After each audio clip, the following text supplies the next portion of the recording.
El amor más grande que existe es el amor que le mostró Dios a la humanidad. Y si realmente este Dios es real y existe, obviamente tiene que ser así.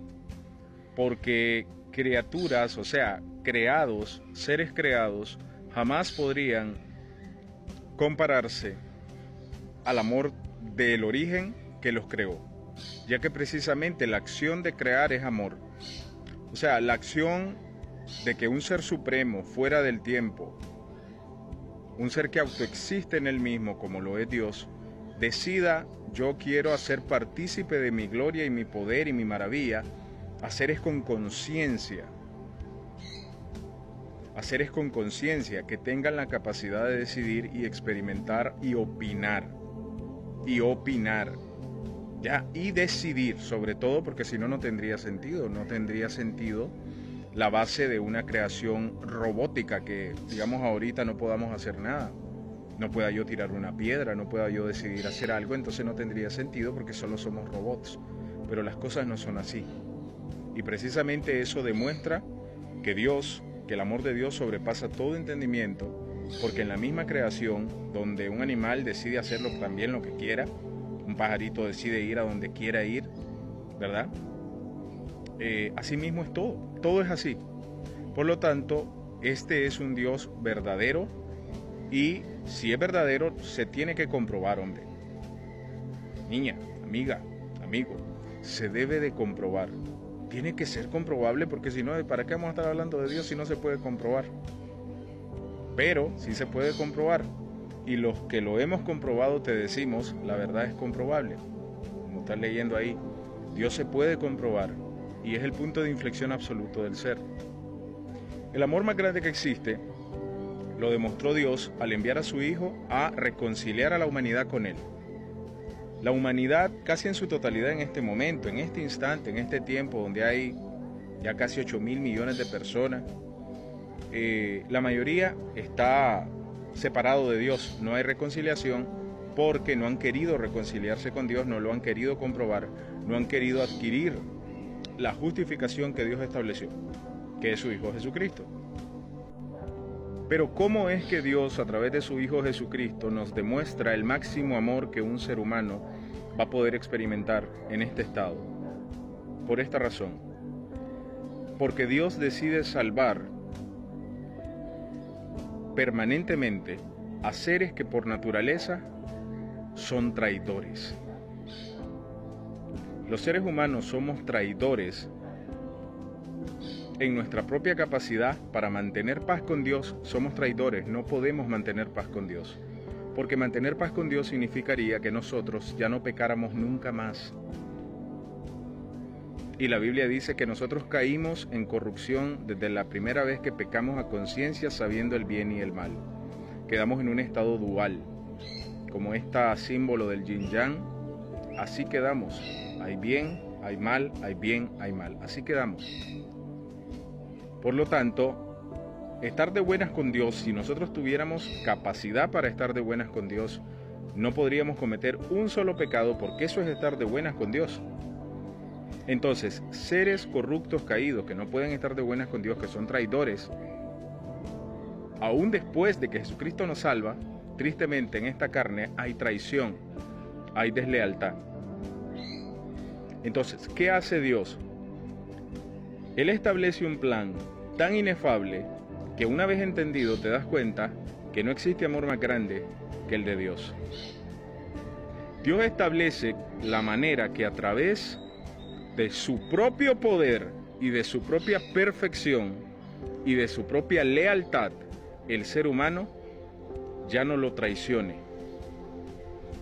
Aún en su naturalidad, siempre cometiendo pecados que son traición, porque son violaciones a la ley de Dios.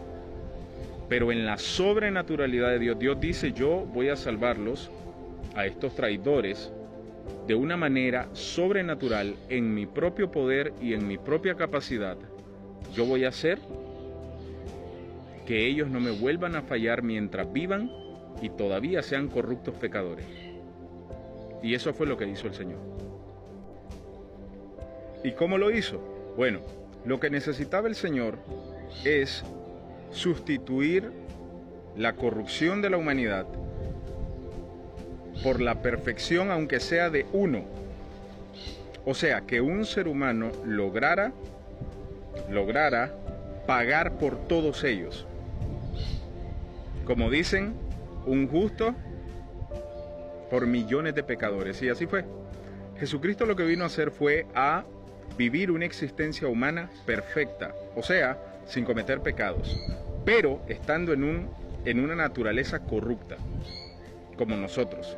O sea, que muera. Y Cristo murió. Cristo murió por la humanidad. Cristo murió por los pecados de la humanidad. Por todos los pecados de nosotros, Cristo murió. Por lo tanto, Cristo estaba en un estado corrupto, pero en el estado corrupto, Él vence al pecado porque nunca pecó.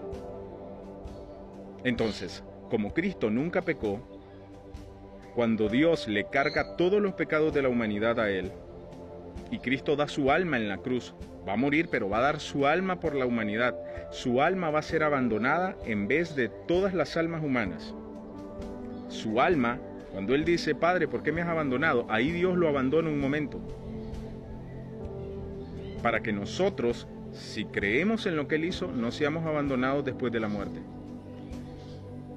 Entonces, cuando Dios lo abandona y le carga todo el pecado y se deja enjuiciar Jesucristo y el Padre le suelta todo el juicio y la ira, toda su ira del pecado a Él, Jesucristo muere con todos esos pecados encima.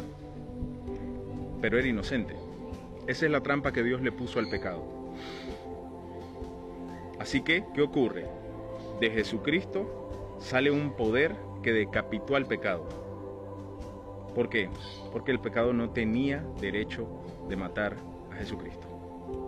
Pero aún así lo hizo, se le cargó el pecado, Dios lo declara a Cristo,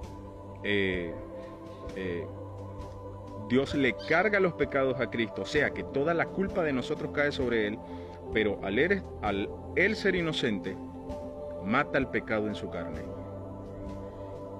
Ahí Cristo sustituye la existencia total de la humanidad. Cristo nos dejó limpios desde antes de que nosotros, los de esta generación final, hubiéramos existido. Nosotros no existíamos y Cristo ya había pagado todos nuestros pecados. Esto quiere decir que Cristo pagó la deuda fuera del tiempo y por lo tanto la salvación es un sello que no se puede perder porque ya Cristo pagó todo. Por fuera del tiempo Jesucristo nos dejó limpio y por lo tanto, ¿qué ocurre si seguimos pecando? La persona que cree de verdad en Jesucristo queda incondenable. Incondenable, no se le puede condenar. ¿Por qué? Porque creyó en Jesucristo y ahí está delante de Dios, la persona que creyó de verdad que Jesucristo le cargó la existencia, esta persona no tiene pecado. ¿Por qué? Porque no tiene. Tiene aquí una sustitución divina donde todos los pecados le fueron suprimidos. ¿Dónde? En la cruz. Decime si eso no es amor, no sé qué es amor. El amor más grande que te podrías imaginar es que Dios salva a traidores permanentes en su capacidad. En su naturaleza, traidores permanentes fueron justificados por el poder de Dios personal, donde no pueden ser más condenados. Y, por supuesto, que ya al venir a Cristo hay una nueva conciencia, entendés que la voluntad de Dios es que te apartes del mal, que busques el bien, que te apartes del pecado. Sin embargo, podés hacer todo lo contrario, porque eso sí depende de vos. Y entonces, como podemos hacer todo lo contrario, no cuidarnos, pecar muchísimo, si la salvación no ha sido así, la salvación no sirve para nada. Es por eso que la persona que dice que la salvación se pierde por el pecado, entonces ¿a qué vino Cristo? ¿A qué vino? Si se pierde por el pecado. Entonces Cristo no pagó el pecado si se pierde por el pecado. Es por eso que estas personas hacen a Dios un mentiroso y están requete condenadas, más que el diablo. Y si se mueren se van al infierno. Es por eso que no comprenden por qué es que la gracia termina en un punto. No lo entienden, piensan que en el juicio de Dios todavía hay gracia. ¿Cómo va a haber gracia? Si en la Biblia está el vestigio de que todos los que eran de Él justos tuvieron que salir del juicio directo de Dios. Dios te lo deja ahí, porque el que esté en paz con Dios no vive juicio de Dios. Y todo está tan cerca, el conteo bíblico está tan cerca, la venida de Cristo está tan cerca, y sobre todo el arrebatamiento y salida de la iglesia de Cristo está muy cerca. En la antigüedad los ángeles sacaron a los hombres, pero ahora va a ser Cristo porque Cristo viene por algo que le pertenece, su iglesia.